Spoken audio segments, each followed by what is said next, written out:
আমি সাক্ষ্য দিব, আমি সুপারিশ করব, আমি প্রতিনিধি নির্ধারণ করব, আমি আমানত প্রয়োগ করব। আমার আমানত প্রয়োগে পা যেন সঠিক জায়গায় চলে, হাত যেন সঠিক জায়গায় চলে, অন্যথায় আল্লাহর সামনে আমাকে দাঁড়াতে হবে। চারটা কথা মাথায় রেখে হাত পা চালাবেন, চার কথা মাথায় রেখে হাত পা চালাবেন। কয় কথা মাথায় রেখে? চার। একই মামলায় দুইজনের সমান অপরাধী, একজনের ফাঁসি হয় আর একজনের খালাস হয়। এটা কেমনে সম্ভব? এটা তখন সম্ভব যখন ইনসাফ না থাকবে। কি না থাকবে? মনে করেন একই মামলা, দুইজনের সমান অপরাধী, সেও সমান অপরাধী, সেও সমান অপরাধী, 164 ধারায় সেও জবানবন্দি দিছে, সেও দিছে, দুজন সমান অপরাধী, দুজনের ফাঁসিও হওয়ার কথা, তো ফাঁসি হলো একজনের আর একজনের খালাস হলো, বোঝা গেল ইনসাফ প্রতিষ্ঠিত হয়নি। মুসলিম শাসকের এক নাম্বার গুণ হবে, তাকে আল্লাহ যত ক্ষমতা দিবে তিনি তত আল্লাহমুখী হবে, ক্ষমতা যত বাড়বে তার মুখে তত আল্লাহর নাম আসবে। কিন্তু আমাদের অবস্থাগুলো যেন ভিন্ন না হয়। শুধু আমরা আগে পরে 2 মাস যেন খালি আল্লাহ আল্লাহ না করি, সবসময় আল্লাহ আল্লাহ করতে হবে। কথা কি বুঝতে পারছেন? শুধু আগে পরে কিছু সময় যেন না হয়। মুহাম্মদ সাল্লাল্লাহু আলাইহি সাল্লামের শরীয়ত, কোরআন নাজিলের পর থেকে কিয়ামত পর্যন্ত মীমাংসিত শরীয়ত একটাই, শরীয়তে মুহাম্মদ সাল্লাল্লাহু আলাইহি সাল্লাম। সকল যুগের জন্য দিন একটা, সেটার নাম দ্বীনে তাওহীদ। বলেন, সকল যুগের দিন কি? দ্বীনে। আর মুহাম্মদ সাল্লাল্লাহু আলাইহি সাল্লামের পর থেকে, কোরআন নাজিলের পর থেকে কিয়ামত পর্যন্ত শরীয়ত একটা, সেটার নাম শরীয়তে মুহাম্মদ। দুইটা আশ্চর্য কথা বলে ফেললাম, দামি কথা। একটা দ্বীনে তাওহীদ আর একটা শরীয়তে মুহাম্মদ।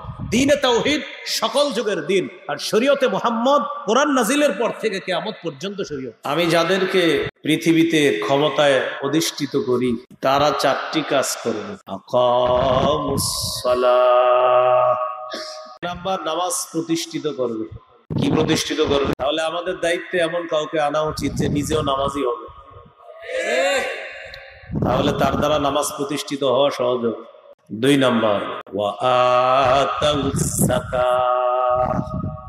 যারা যাকাত আদায় করবে, রাষ্ট্রীয়ভাবে যাকাতের বিধান চালু করবে, এমন কাউকে শাসন ক্ষমতায় আনতে হবে যিনি দেশের অর্থনীতি করবে যাকাত ভিত্তিক অর্থ ব্যবস্থা, সুদ ভিত্তিক অর্থ ব্যবস্থাকে মাটির নিচে যিনি দাফন করবে। কারণ সুদ ভিত্তিক অর্থ ব্যবস্থার শেষ পরিণতি ভিক্ষা করা। কি করা? যাকাত ভিত্তিক অর্থ ব্যবস্থার শুভ পরিণতি ধনী হওয়া। সুদে একজন ধনী হয়, 1000 গরিব হয়। যাকাতে যাকাত দাতাও ধনী, যাদেরকে যাকাত দেয় তারা আস্তে আস্তে ধনী হয়ে যায়। যাকাতে যাকাত দাতারা যাকাত ফিরিয়ে নেয় না। সুদী অর্থ ব্যবস্থায় যারা সুদে ঋণ দেয় তারা মূল ধন এটাও ফিরিয়ে নেয়, সাথে আবার সুদও নেয়। যাদেরকে ক্ষুদ্র ঋণ দেয় তারা গরিব থেকে আগের চেয়ে আরো গরিব হয়, ফকির থেকে আরো ফকির হয়। একজন ওই গরিবদের রক্ত চষে ধনী হয়। যাকাত ভিত্তিক অর্থ ব্যবস্থায় যারা যাকাত দেয় তারা নিজেরা ধনী, যাদেরকে যাকাত দেয় তারাও আস্তে আস্তে যাকাতের সম্পত্তির মালিক হয়ে তারাও ধনী হয়ে যায়। মুসলিম শাসকের 2 নাম্বার কাজ হবে যাকাত ভিত্তিক অর্থ ব্যবস্থা দেশে চালু করে। 3 নাম্বার, ওয়া আমারু বিল মা'রুফ, যারা সৎ কাজের আদেশ করবে। 4 নাম্বার, ওয়া নাহাউ আনিল মুনকার, যারা অসৎ কাজ থেকে নিষেধ করবে। 1 নাম্বার নামাজ প্রতিষ্ঠিত করবে, 2 নম্বর যাকাত চালু করবে, 3 নম্বর সৎ কাজের আদেশ করবে, 4 নম্বর অসৎ কাজ থেকে নিষেধ করবে। এই হলো মুসলিম শাসকের মৌলিক 4 কাজ। আল্লাহ তাআলা আমাদের এই মুসলিম কান্ট্রিতে এমন একজন মুসলিম শাসক তৈরি করে। মুসলিম শাসকের মৌলিক 10টি গুণ হবে। 1 নাম্বার গুণ, মুসলিম শাসক যিনি দায়িত্বশীল হবে তার ক্ষমতা যত বাড়বে তিনি তত বেশি আল্লাহমুখী হবে, আখিরাতমুখী হবে। সূরা আম্বিয়ার 81 নম্বর আয়াতে আল্লাহ বলেন, ওয়ালি সুলাইমান আর-রিহা আসিফাতান তাজরি বিআমরিহি ইলাল আরদিল্লাতী বারাকনা ফিহা, আমি সুলাইমান নবীর জন্য বাতাসকে অনুগামী করে দিলাম, বাতাসের উপর সুলাইমান নবীর কর্তৃত্ব প্রতিষ্ঠিত করলাম। সুলাইমান নবী আদেশ করলে বাতাস মুহূর্তের মধ্যে সুলাইমান নবীকে 1 মাসের দূরত্বে পৌঁছায় দিত। বাতাসের উপর মানুষের ক্ষমতা, এটা কি স্বাভাবিক কথা নাকি অস্বাভাবিক? ক্ষমতাটা দিছে কে? সুলাইমান নবী এত ক্ষমতা পাইলেন, পাওয়ার পরেও সুলাইমান নবী আল্লাহমুখী ছিলেন কত বেশি।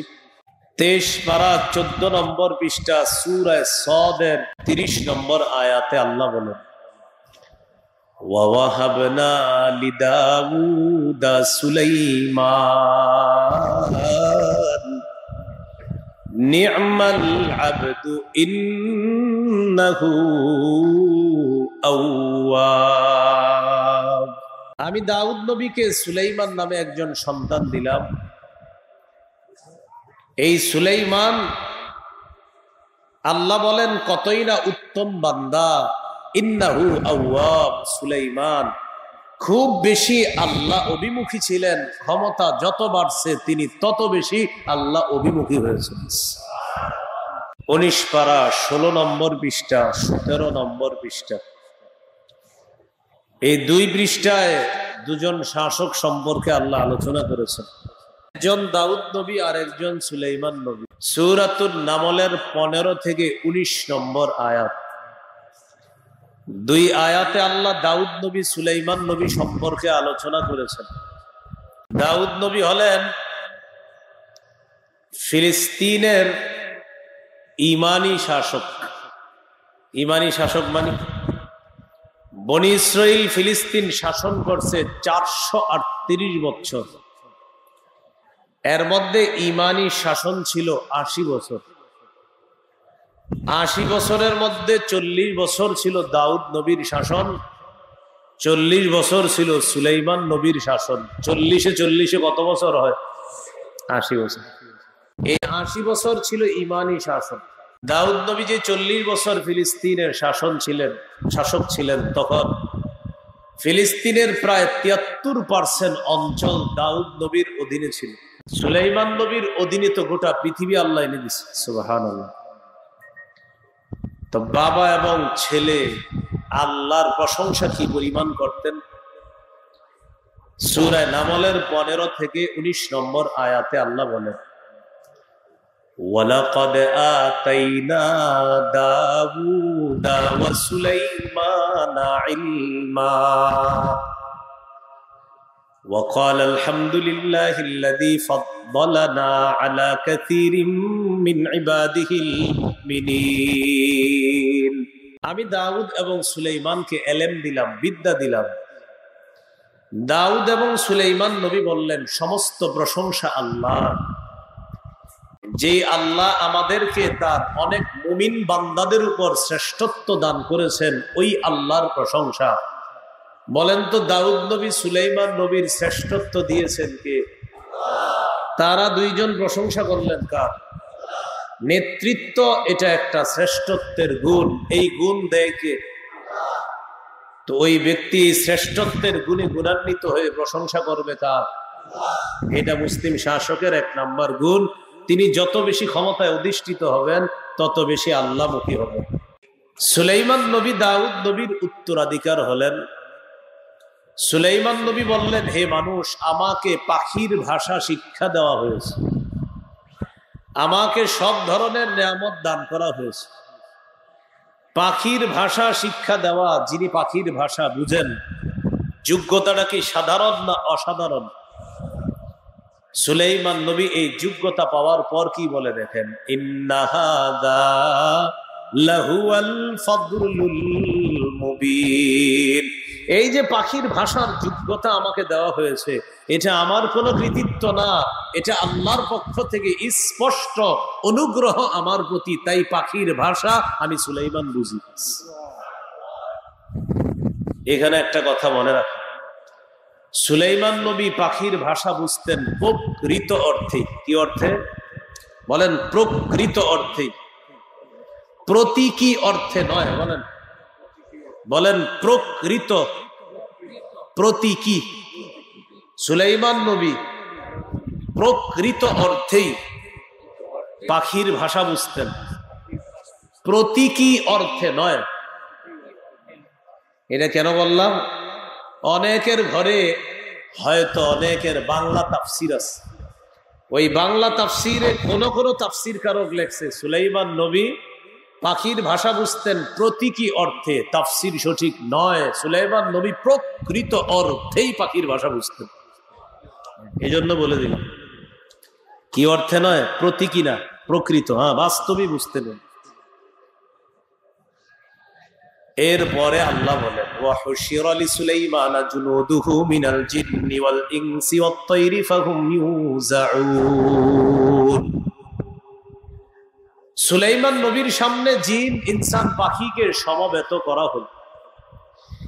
তাদেরকে সুবিন্যস্ত, সুচারু রূপে সুবিন্যস্ত করা হতো।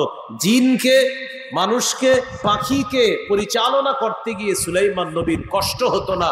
আল্লাহ যোগ্যতা দিয়ে দিয়েছেন, আলাদা আলাদা সবাইকে তিনি নিয়ন্ত্রণ করতে পারতেন। একদিন বহর নিয়ে রওনা করছে। বহরে জিন আছে, মানুষ আছে, পাখি আছে, সবাই নিয়ে রওনা করছে এক এলাকায় যাবে। হাত্তা ইযা আতাউ আলা ওয়াদিন নাম, যাইতে যাইতে সুলাইমান নবী যখন পিপলার এলাকায় পৌঁছে গেলেন, পিপরার এলাকা, পিপরার উপত্যকা, পিপিলিকার এলাকায় পৌঁছলেন। قالت نملة يا أيها النمل ادخلوا مساكنكم। পিপরার রানী পিপরাদেরকে বলল, ও পিপরার দল, তোমরা তোমাদের ঘরে ঢুকো, গর্তে প্রবেশ করো।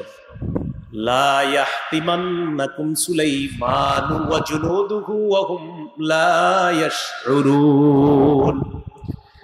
সুলাইমান নবী এবং তার অনুসারীরা, সৈন্যবাহিনী না জেনে তোমাদেরকে যেন পিষে না ফেলে। তোমরা পিপরা, ছোট্ট বাহিনী, তারা অজান্তে তোমাদের উপর পা রাখতে পারে, তোমরা পদদলিত হয়ে মারা যেতে পারো। তাই তোমরা তাড়াতাড়ি নবী আর তার বাহিনী আসার আগে ঘরতে ঢুকে যাও। এটা রানী বলছে তার অনুসারীদের। রানীর এই কথাটা সুলাইমান নবী বুঝতে পারলেন। সুবহানাল্লাহ। প্রতীকী অর্থে, কি অর্থে? প্রকৃত অর্থে। এইটা মনে রাখবেন। এই বাংলাও ইমানের সাথে সম্পর্ক, মনে রাখবেন। এই বাংলা প্রকৃত আর প্রতীকী, এটা আকীদার সাথে সম্পর্ক। আপনারে আকীদা খেয়ে ফেলবে কিন্তু। সুলাইমান আলাইহিস সালাতু ওয়াস সালাম পাখির ভাষা যখন বুঝলো, পিপরার ভাষা, ফাতাবাসসামা দাহিকাম মিন কাউলিহা, পিপরার ভাষা তিনি বুঝতে পেরে সুলাইমান নবী একটা মুস্কি হাসি দিলেন। وقال رب أوزعني أن أشكر نعمتك التي أنعمت علي। সুলাইমান নবী পিপরার ভাষা বুঝতে পারলেন। সুলাইমান নবীকে এই যোগ্যতা আল্লাহ দান করলেন, এত বড় নিয়ামত আল্লাহ দান করলেন। পিপরার ভাষা বুঝতে পারার এই নিয়ামত আল্লাহ দান করেছেন। সুলাইমান নবী বললেন, আল্লাহ আমাকে তৌফিক দান করেন।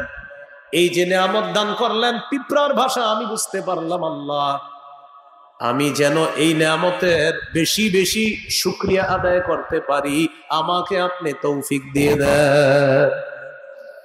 বলেন তো, এই যে যোগ্যতা পাইল, পাওয়ার পর সুলাইমান নবী কার দিকে বেশি ঝুঁকে গেল? এটা বুঝাইতে চাইছে।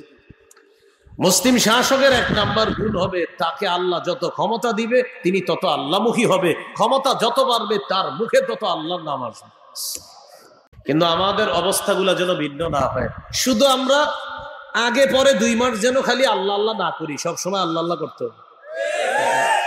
কথা কি বুঝতে পারছেন? শুধু আগে পরে কিছু সময় যেন না হয়। আল্লাহ ক্ষমতা যত দিবে তত বলা যে আমার রব আমারে ক্ষমতায় অধিষ্ঠিত করেছে। প্রিয় ভাইয়ারা, আমি যেন আমার রবের এই নিয়ামত পরিপূর্ণভাবে এটা কাজে লাগাতে পারি, আমি যেন আপনাদের হক আদায় করতে পারি, আমি আল্লাহর কাছে দোয়া করি, আপনারা আমার জন্য দোয়া করবেন। আমি যেন আল্লাহর দেওয়া এই আমানত যথাযথভাবে রক্ষা করতে পারি, এটা আপনারা আমার জন্য দোয়া করবেন।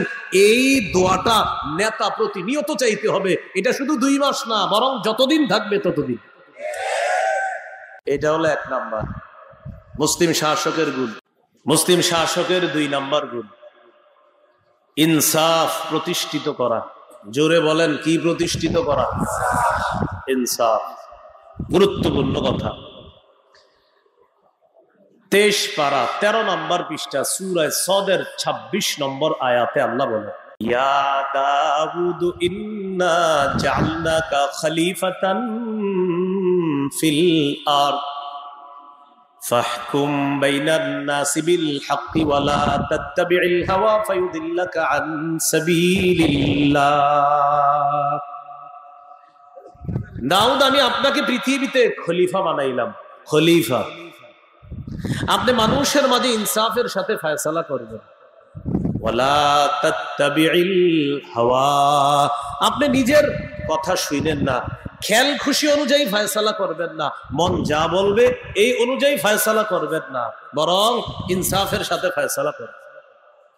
যদি আপনি নিজের কথা শুই না ফয়সালা করেন, ফায়ুদিল্লাকা আন সাবিলিল্লাহ, তাহলে এটা আপনাকে পথভ্রষ্ট করে ছাড়বে। এখান থেকে কি বোঝা যায়? একই মামলায় দুইজনের সমান অপরাধী, একজনের ফাঁসি হয় আর একজনের খালাস হয়। এটা কেমনে সম্ভব? এটা তখন সম্ভব যখন ইনসাফ না থাকবে। কি না থাকবে? মনে করেন একই মামলা, দুইজনের সমান অপরাধী, সেও সমান অপরাধী, সেও সমান অপরাধী, 164 ধারায় সেও জবানবন্দি দিছে, সেও দিছে, দুজন সমান অপরাধী, দুজনের ফাঁসিও হওয়ার কথা, তো ফাঁসি হলো একজনের আর একজনের খালাস হলো, বোঝা গেল ইনসাফ প্রতিষ্ঠিত হয়। তো আল্লাহ বললেন, দাউদ নিজের খেয়াল খুশি অনুযায়ী কিন্তু ফয়সালা করবেন না, ইনসাফ প্রতিষ্ঠিত করতে হবে। সহিহ বুখারীর বর্ণনা 6788 নম্বর হাদিস। এই হাদিসের মধ্যে আছে আরবের সম্ভ্রান্ত এক গোত্র, গোত্রের নাম মাকজুমি গোত্র। এই মাকজুমি গোত্রের এক মেয়ে চুরি করছে, মেয়ের নাম ফাতেমা। মেয়ের নাম কি? আমাদের নবীজির মেয়ের নাম কি? মাকজুমি গোত্রের যে মেয়ে চুরি করছে ওই মেয়ের নামও কি? ফাতেমা।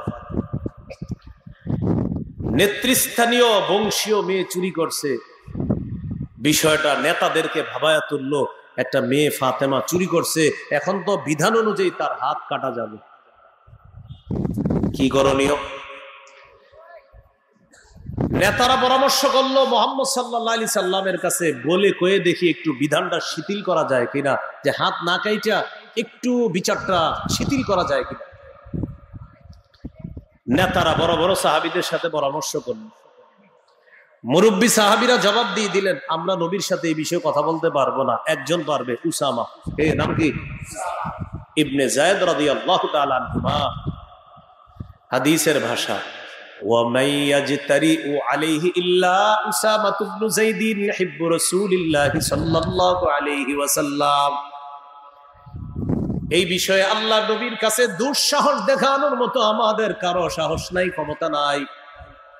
একজন আছে সাহস করে নবীর কাছে যাইতে পারবে, যে নবীর ভালোবাসার পাত্র, তার নাম উসামা। নবীজি তারে খুব ভালোবাসতেন। উসামা নবীজির পালক পুত্রের ছেলে, এর মানে নবীজির পালক পুত্রের ছেলে মানে নবীজির নাতি। তো আমরাও এই যুগে দেখবেন নানা আর দাদাদের কাছে আমরা যদি সাহস করে কিছু বলতে না পারি, তখন মুরব্বীদের কাছে কারে পাঠায়? নাতিরই পাঠায় দেয়, এ যা তুই তোর নানারে বুঝা, তোর দাদারে বুঝা। কারণ নানা দাদারা নাতির কাছে একটু দুর্বল থাকে।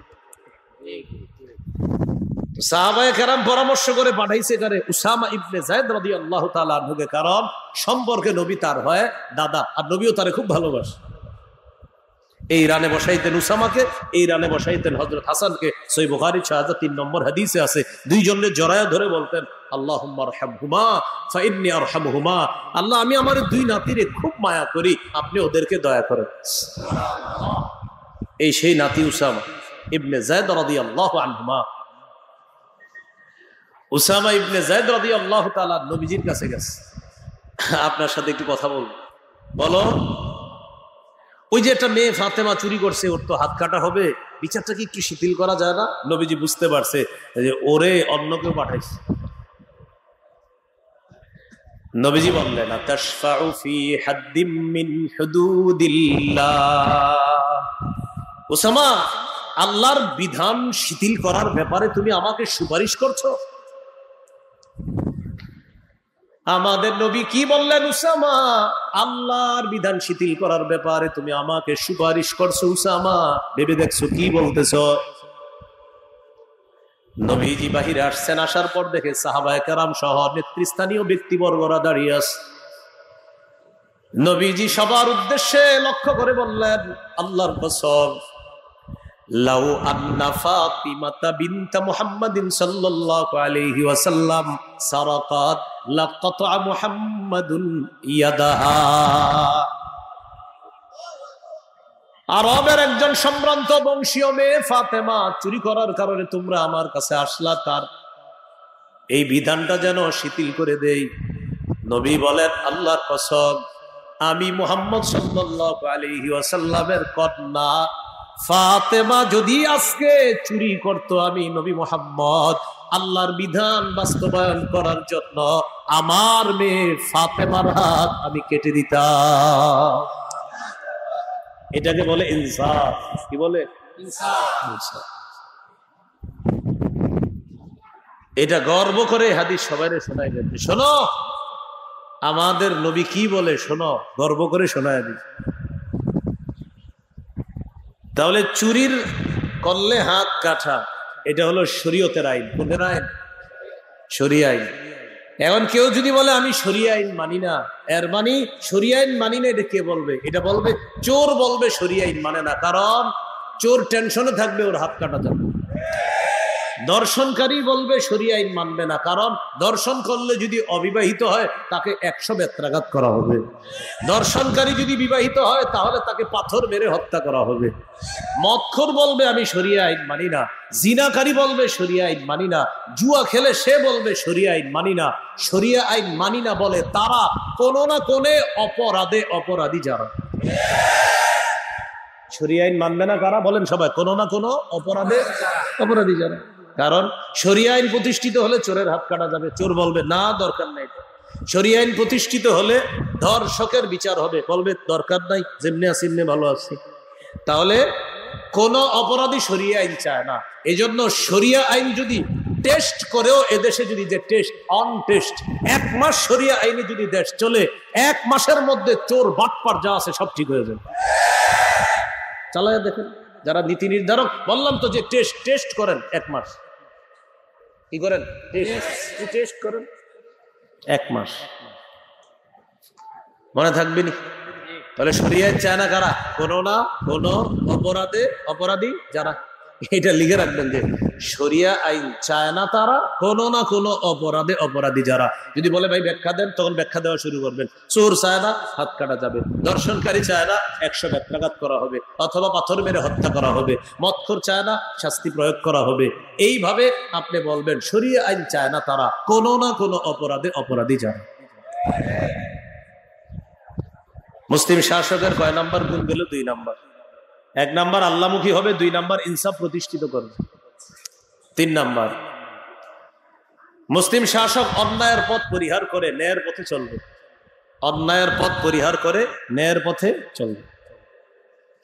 সূরা আরাফের 142 নম্বর আয়াত। আয়াতে লম্বা একটা হিস্টোরি আছে, হিস্টোরিটা আমি বলি, শুধু আয়াতের অনুবাদটা করি, বাকি হিস্টোরিটা শোনেন। হিস্টোরি হলো এই, মুসা নবীরে আল্লাহ ওয়াদা করছে আসেন তুর পাহাড়ে, 30 রাত থাকতে হবে। এই 30 রাতের ওয়াদা করে এরপরে আল্লাহ বললেন আরো 10 রাত বাড়ায় 40 রাত দিলাম। কোরআনের ভাষা ওয়া আদনা মুসা 30 লাইলা। এরপরে আল্লাহ বলেন ওয়াতমামনাহা বিআশরিন ফাতাম্মা মিকাতু রাব্বিহি 40 লাইলা। 30 রাতের ওয়াদা করেছিলাম, পরে 10 দিয়ে থেকে 40 পুরা করলাম। ওয়াদার মেয়াদ পরিপূর্ণ হলো কয়দিনে? 40 রাতে, বা 40 দিন 40 রাতে পরিপূর্ণ হলো। তো মুসা নবী জাতিকে ছেড়ে যাবে কোথায়? তুর পাহাড়ে, তাওরাত কিতাব আনতে। 40 রাত সেখানে ইতিকাফ করতে হবে। জাতির দায়িত্ব দিয়ে গেলেন কাকে? ভাই হারুন নবীকে। হারুন নবীকে বললেন ভাইজান আপনি ইফসাদের, আরবি হলো ইফসাদের পথ পরিহার করে ইসলাহের পথে চলবেন। আপনি অন্যায়ের পথ পরিহার করে সংশোধনের পথে চলবেন। কোরআনে আল্লাহ বলেন وقال موسى لأخيه هارون اخلفني في قومي। মুসা নবী তার ভাই হারুন নবীকে বললেন আপনি আমার প্রতিনিধিত্ব করবেন আমার সম্প্রদায়ের মাঝে। وأصلح ولا تتبع سبيل المفسدين। আপনি সংশোধনের পথে চলবেন, আপনি তাদের পথ অনুসরণ করবেন না যারা ফাসাদ সৃষ্টি করে। মুসলিম শাসকের 3 নম্বর বৈশিষ্ট্য হবে অন্যায়ের পথ পরিহার করে তিনি সংশোধনের পথে চলবেন। এই জন্য মনে রাখবেন কোন জালেমের পতন ঘটার পর পরবর্তীতে যারা দায়িত্বশীল হয় তারা কঠিন ভূমিকা যদি না নেয় তাহলে কিছুদিন পরে তারাও চিপায় পড়বে। এটা মাথায় রাখবেন। মনে করেন কথার কথা একজন জালেমের পতন ঘটছে, আসার পরে আপনি বললেন না আমি ক্ষমাশীল, আমি দয়ালু, বাস বিপদে আপনিও করবেন। জালেমরে মাফ করে দেওয়া মানে মাজলুমের উপর জুলুম করা না। আন্দাজি ঠিক করেছেন, আবার বলছি, জালেমকে সমর্থন করা মানে মাজলুমের উপর আরো জুলুম করা। কথা বুঝছেন? হার্ড লাইনে না যাবেন আবার চিপা। আল্লাহ আমাদেরকে বুঝার তৌফিক দান করেন। আল্লাহ টুপিদারিওয়ালাদেরকেও বুঝার তৌফিক দান করেন। এগুলো 3 নাম্বার।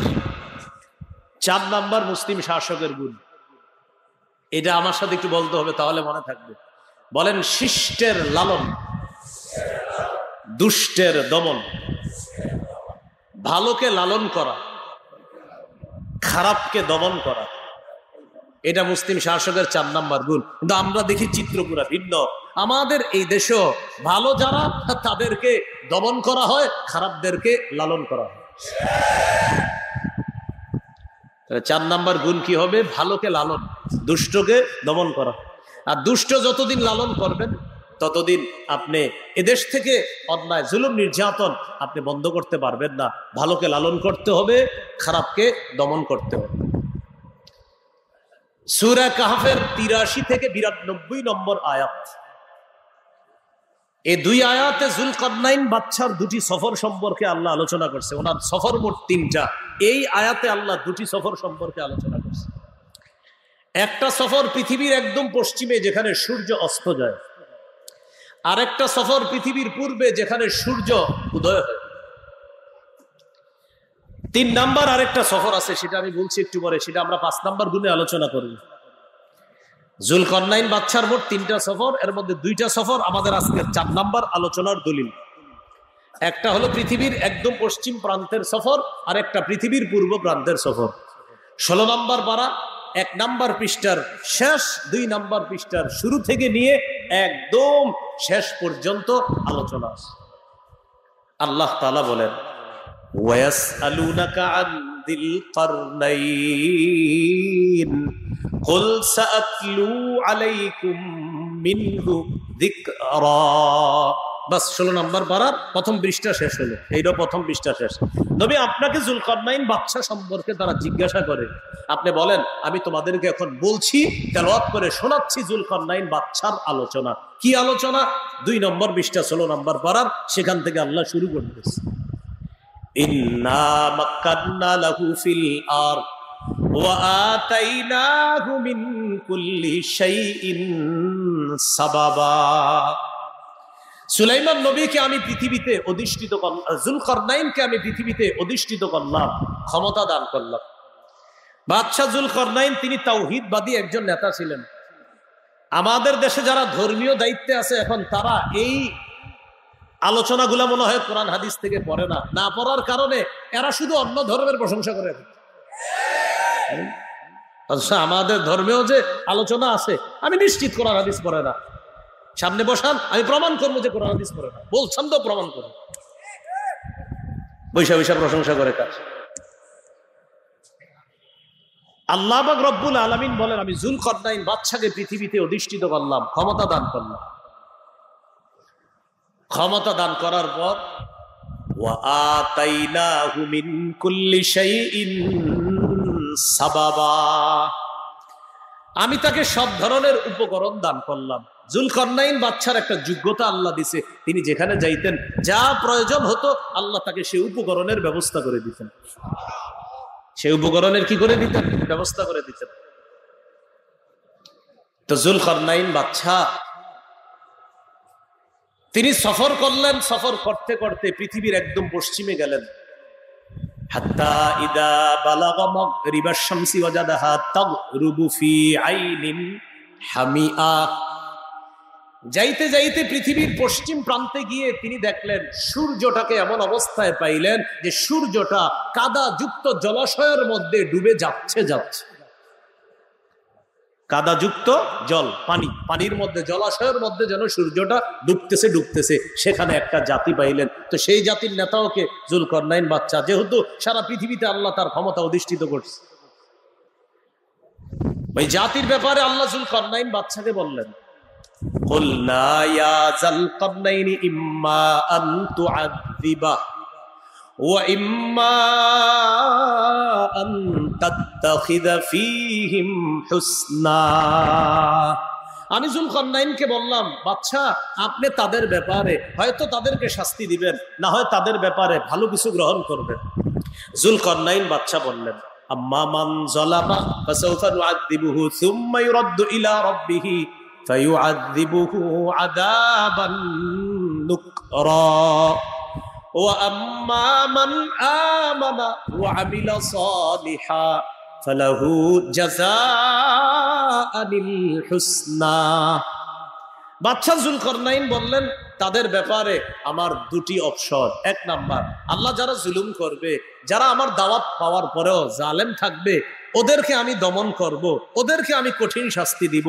আর আমি দাওয়াত দেওয়ার পর যারা আমার কথা শুনবে, যারা ইনসাফের পথে চলবে, আল্লাহ ওদেরকে আমি লালন করব, তাদের জন্য পুরস্কার দেওয়া হবে। কি শিখলাম? জালেমদেরকে যুলকারনাইন বাদশা দমন করবে, আর যারা ভালো তাদেরকে লালন করবে। কিয়ামত পর্যন্ত যত মুসলিম শাসক হবে তাদেরও গুণ হবে এটা, জালেমকে দমন করা, ভালোকে লালন করা। এটা কার গুণ? মুসলিম শাসকের। যাই হোক, তার দ্বিতীয় যে সফরটা পৃথিবীর পূর্ব দিকে সূর্য উঠে যেখান থেকে, সেখানেও একই অপশন। তাদের ব্যাপারেও তার সিদ্ধান্ত এটা, দাওয়াত দেওয়ার পর যারা জালেম থাকবে তাদেরকে তিনি কঠিন হাতে দমন করবে, আর যারা ঈমান আনবে, ন্যায়ের পথে চলবে, তাদের জন্য তিনি পুরস্কার ঘোষণা করলেন। আর বললেন, আল্লাহর কাছে তো তাদের আরো পুরস্কার রয়েছে। তাহলে যুলকারনাইন বাদশার দুটি সফর থেকে আমরা পাইলাম, মুসলিম শাসকের গুণ হবে এটা, জালেমকে দমন করা, আর ভালো যারা তাদেরকে লালন করা। এইগুলো 4 নাম্বার গুণ। 5 নাম্বার গুণ মুসলিম শাসকের, জনগণের জন্য অকাতরে বিলিয়ে দেওয়া। বলেন, জনগণের জন্য অকাতরে বিলিয়ে দেওয়া। জনগণের দায়িত্ব দিছে কে? তারে আল্লাহ। এখন আল্লাহ দায়িত্ব দিছে, দায়িত্ব পালন করতে হবে। দায়িত্ব কি করতে হবে? পালন করতে হবে। দায়িত্ব পালন করতে করতে যেন এমন শোনা না যায় যে আমার তো আমেরিকা টিউশনি করতে করতে 10টা বাড়ি। কথার কথা আর কি, যে আপনি টিউশনি করে 10টা বাড়ি করছেন আমেরিকাটা, কথার কথা। তো হয়তো মাশাআল্লাহ টিউশনিতে বরকত ছিল, এই জন্য হইতে পারে টিউশনিতে এত বরকত হয়েছে যে আমেরিকা বাড়ি করে ফেলছে 10টা। এখন এরকম যদি বিষয়টা হয় তাহলে তো হলো না। আল্লাহ আপনাকে দায়িত্ব দিছে, দায়িত্ব আপনি পালন করতে হবে। তো জনগণের জন্য অকাতরে বিলিয়ে দেওয়া, এটা মুসলিম শাসকের 5 নাম্বার বৈশিষ্ট্য। সূরা কাহফের 92 থেকে 97 নম্বর আয়াত পর্যন্ত যুলকারনাইন বাদশার 3 নম্বর সফর সম্পর্কে আল্লাহ আলোচনা করে, আর এটা থেকে আমরা আজকে দলিল নিব। যুলকারনাইন বাদশার 3 নম্বর সফরটা কোন দিকে হয়েছে এটা কোরআনে নাই। কোরআনে 3টা সফরের কথা আছে, 2 সফরের কথা কোন দিকে এটা আছে। একটা সফর পূর্বে আর একটা পশ্চিমে, এটা কোরআনে আছে। তো 3 নম্বর সফরের কথা আছে, কিন্তু কোন দিকে এটা কোরআনে নেই। মুফাসসিরিনে কেরাম গবেষণা করে বলেন 3 নম্বর সফরটা হয়েছে উত্তর দিকে। ভাই মনে থাকবে নি? বলেন তো কয়টা সফরের কথা কোরআনে আছে? 3। 2টা কোন দিকে কোন দিকে? আর এই পূর্ব পশ্চিমের কথাও কোথায় আছে? কোরআনে। আরেকটা সফরের কথা আছে, কিন্তু কোন দিকে এটা কোথায় নাই? কোরআনে নাই। তবে মুফাসসিরিনে কেরাম গবেষণা করে বলছে এটা কোন দিকে? উত্তর দিকে, রাশিয়ার আশেপাশে। এটা মুফাসসিরিনে কেরামের গবেষণা। বাদশা যুলকারনাইন 3 নাম্বার সফর শুরু করলেন পৃথিবীর উত্তরে। মুফাসসিরদের অভিমত অনুযায়ী, আবার বলছি, সফরের কথা কোরআনে আছে, কোন দিকে এটা আল্লাহ সরাসরি বলেননি, তবে মুফাসসিরিনে কেরাম বলছেন উত্তর দিকে। হাত্তা ইযা বালাগা বাইনাস সাদদাইন, যাইতে যাইতে বাদশা যুলকারনাইন 2 পাহাড়ের মাঝখানে গিয়ে পৌঁছলেন। 2 পাহাড়ের মাঝখানে বিশাল ফাঁকা। সেখানে এক দল পাইলেন, লা ইয়াকাদুনা ইয়াফকাহুনা কাওলা, যে জাতি যুলকারনাইন বাদশার কথা বুঝে না, আর বাদশাও তাদের কথা বুঝে না। আমি আগেই বলছি, যুলকারনাইন বাদশার একটা যোগ্যতা ছিল, তার যা প্রয়োজন হতো আল্লাহ ব্যবস্থা করে দিতেন। আল্লাহ তাআলা তাকে একজন দুভাষী ব্যবস্থা করে দিয়েছেন। ওই দুভাষীর মাধ্যমে যুলকারনাইন তাদের সাথে কথা বলল। এবার তারা তাদের নেতা যুলকারনাইন বাদশাকে পাওয়ার পর তারা বললেন, ইন্না ইয়াজুজা ওয়া মাজুজা মুফসিদুনা ফিল আরদ।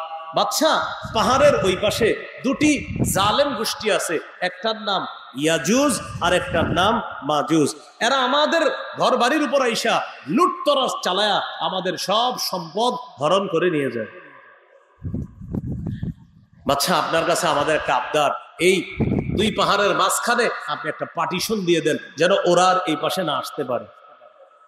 এবার বাদশাকে তারা কি বলে দেখেন, ফাহাল নাজআলু লাকা খারজান আলা আন তাজআলা বাইনানা ওয়া বাইনাহুম সাদ্দা। আপনি যে দেয়ালটা করে দিবেন, টাকা পয়সা যা লাগে, ট্যাক্স টুক্স লাগলে আমরা দিব।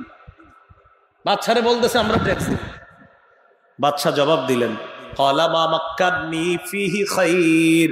আল্লাহ আমার যে ক্ষমতায় অধিষ্ঠিত করেছেন এটা অনেক উত্তম, এটা অনেক দামি ক্ষমতা।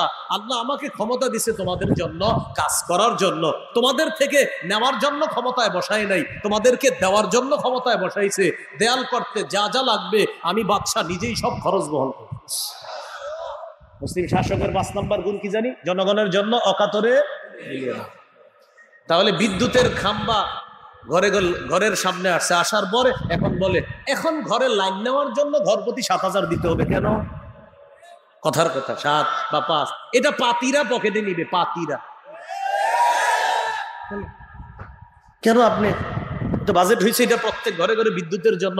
আপনি যখন যেই মাত্র কারেন্টটা আগামী সপ্তাহে চলে আসবে, ভাই প্রতি ঘর প্রতি কিন্তু এই টাকা দিতে হবে, না হয় ঘরে বিদ্যুৎ যাবে না। সবার ঘরে যায়, যে বেচারা দিতে পারে না তার ঘরে যায় না। মানে কোন নিয়মে যায় না যেটা।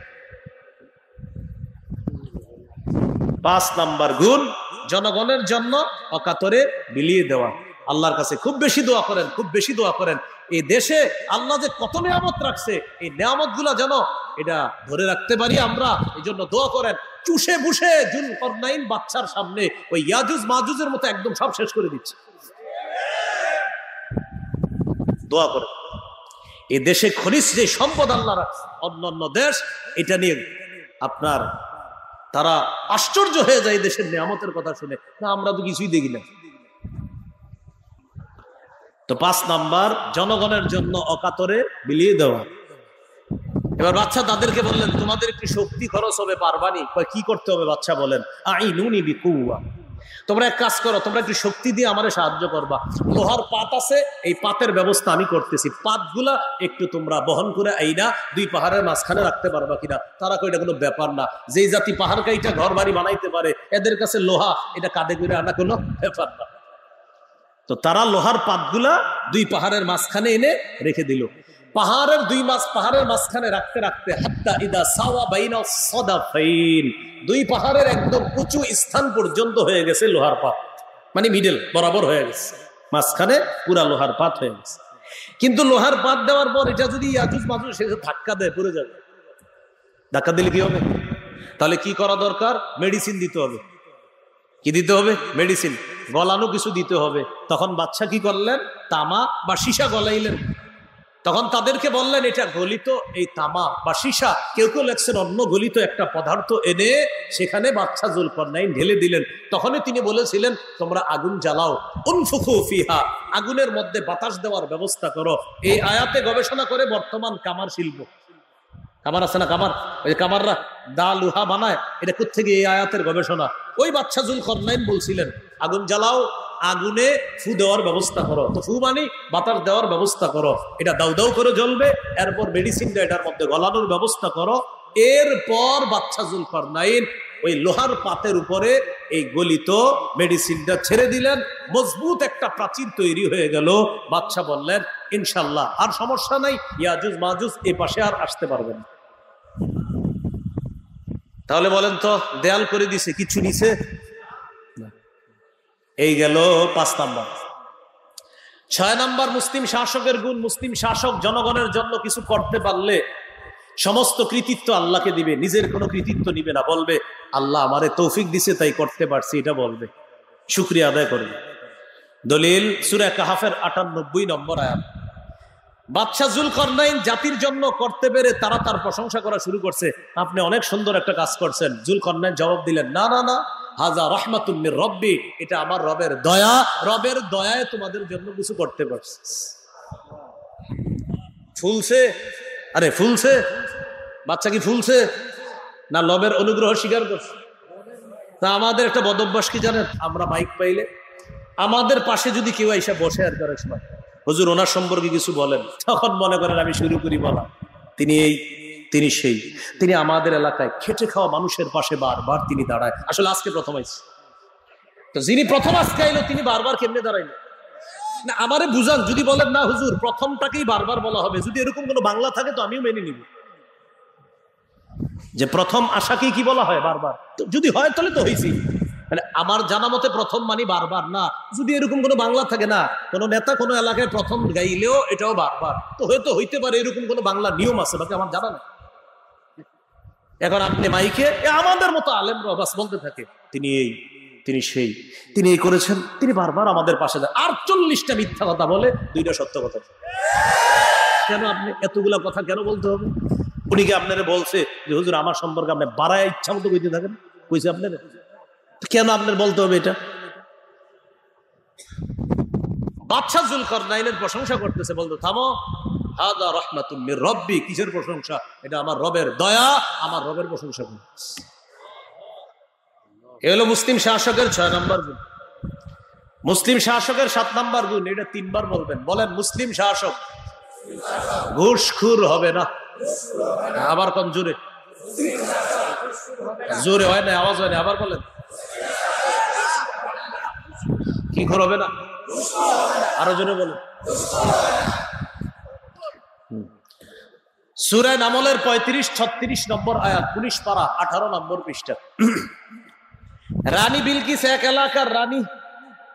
সুলাইমান নবী রানীর কাছে চিঠি পাঠাইছে, তুমি হাজার হাজার মানুষকে শিরিক করাইতেছো, এটা তুমি সঠিক কাজ করতেছো না, তুমি তাড়াতাড়ি সারেন্ডার করো, যদি সারেন্ডার না করো তাহলে কিন্তু তোমার সমস্যা হবে।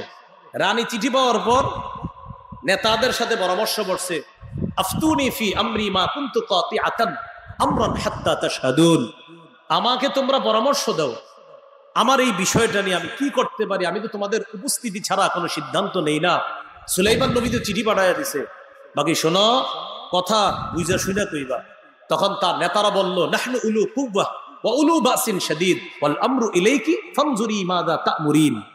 রানী আপনি টেনশন করবেন না, আমরা শক্তিশালী, আমরা শক্তিশালী, বাকি বিষয়টা আপনার কাছে, আপনি যা মনে হয় আমাদেরকে বলেন, বাকি সমস্যা নেই, আমরা তো শক্তিশালী।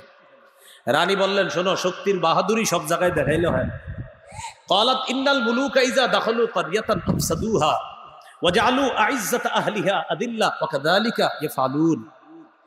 এই বাদশা সুলাইমান ওই বাদশা যারা কোনো এলাকায় যখন যায় আল্লাহর নামে ওই এলাকার জালেমদেরকে একদম সাইজ করে, আর নেতৃস্থানীয় যারা ওদেরকে অপদস্থ করে ছাড়ে। আর আমার মনে হয় সুলাইমান নবী এটাই করবে। রানী বলতেছে, তারপরেও দাঁড়াও, সুলাইমান নবীর কাছে আমি সর্বশেষ একটা টোপ পাঠাবো। টোপ, টোপ মানে রানীর ভাষায় হাদিয়া। বলেন রানীর ভাষায় কি? কিন্তু মুফাসসিরিনে কেরাম লেখছে, রানী যদিও হাদিয়া পাঠাইছে কিন্তু রানীর নিয়ত ছিল হাদিয়া যদি সুলাইমান নবী গ্রহণ করে তখন রানী বলবে, বাদশা আপনি আপনার এলাকা পরিচালনা করেন, আমি আমার এলাকা, আমি আপনার ডিস্টার্ব করবো না, আপনি আমারে ডিস্টার্ব করবেন না। এটা হাদিয়া হলো। স্যার আমার দিকে একটু খেয়াল রাখেন।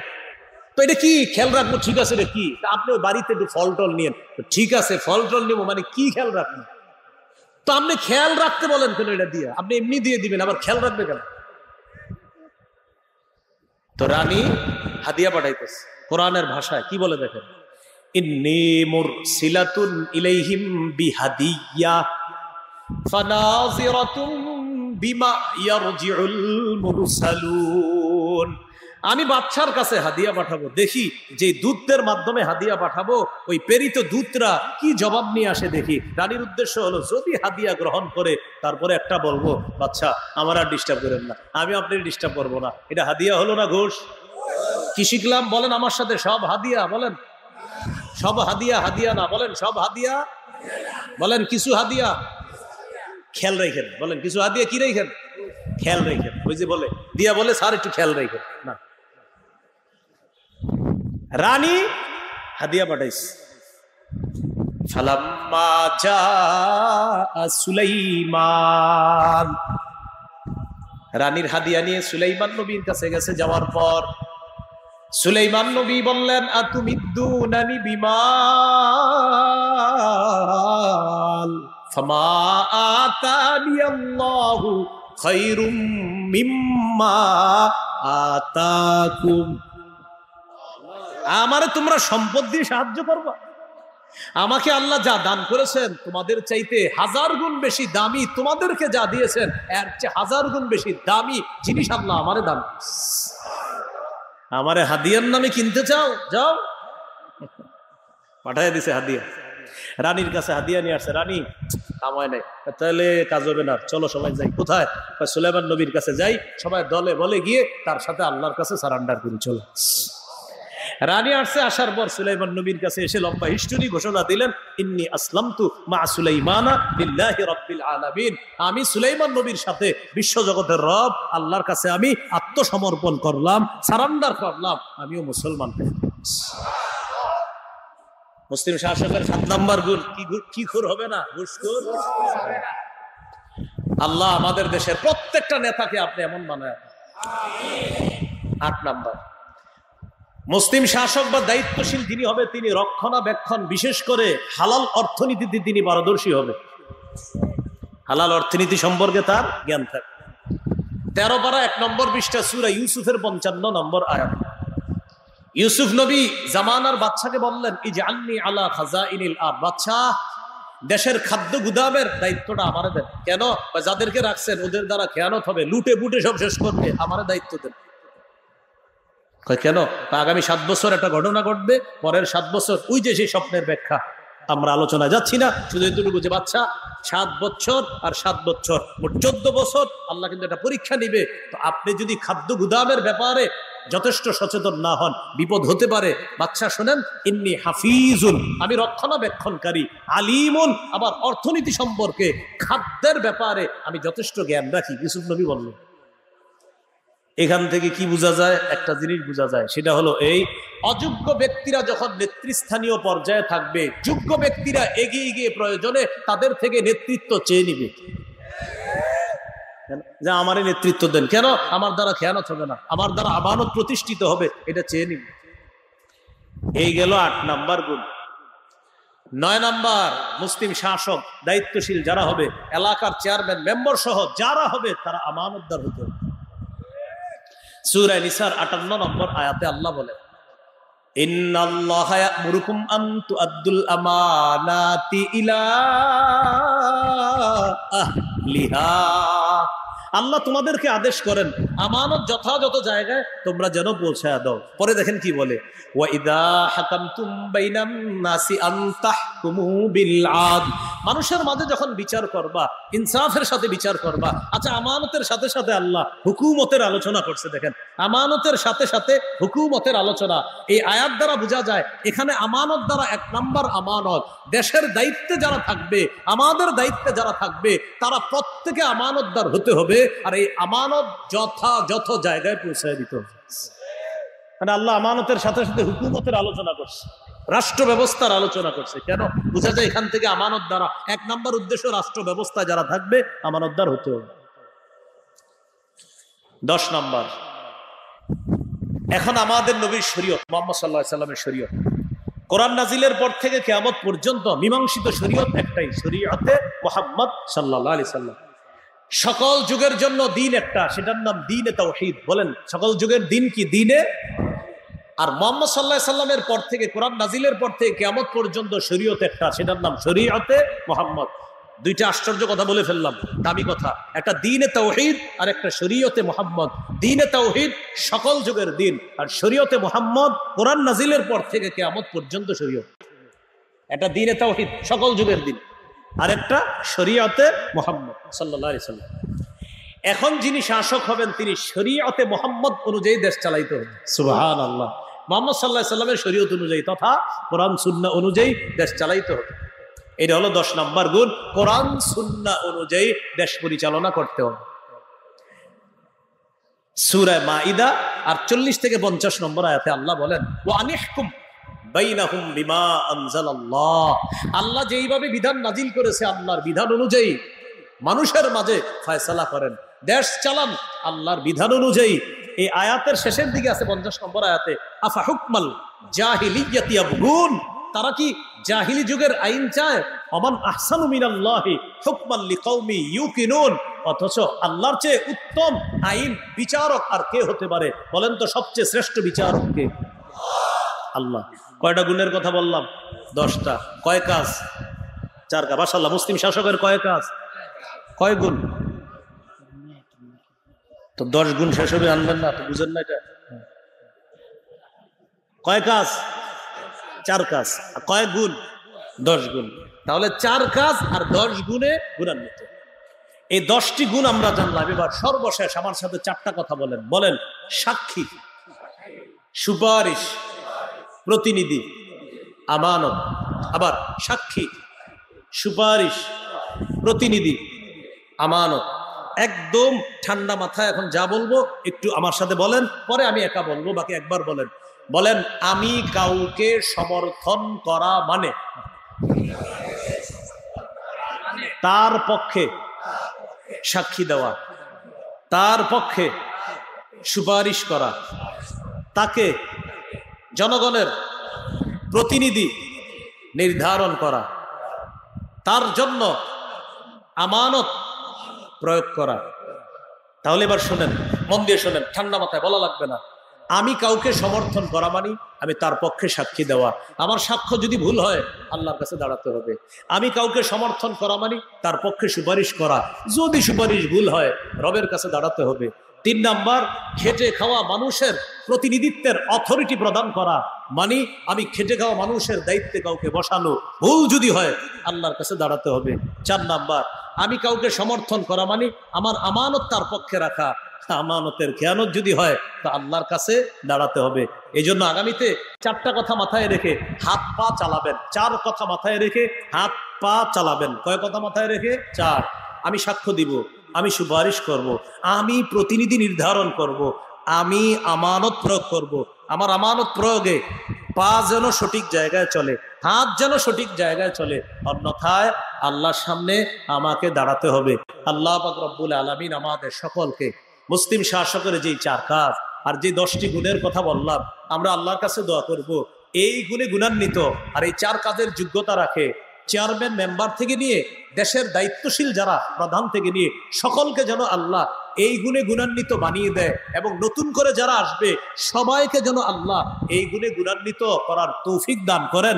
আর আমরা খুঁজে খুঁজে এই জাতীয় মানুষগুলাকে যেন আমরা আমাদের দায়িত্বশীল বানাতে পারি, আল্লাহ তৌফিক দান করেন। তাহলে শেষে যে 4টা কথা বলছি এটা খুবই খুবই গুরুত্বপূর্ণ।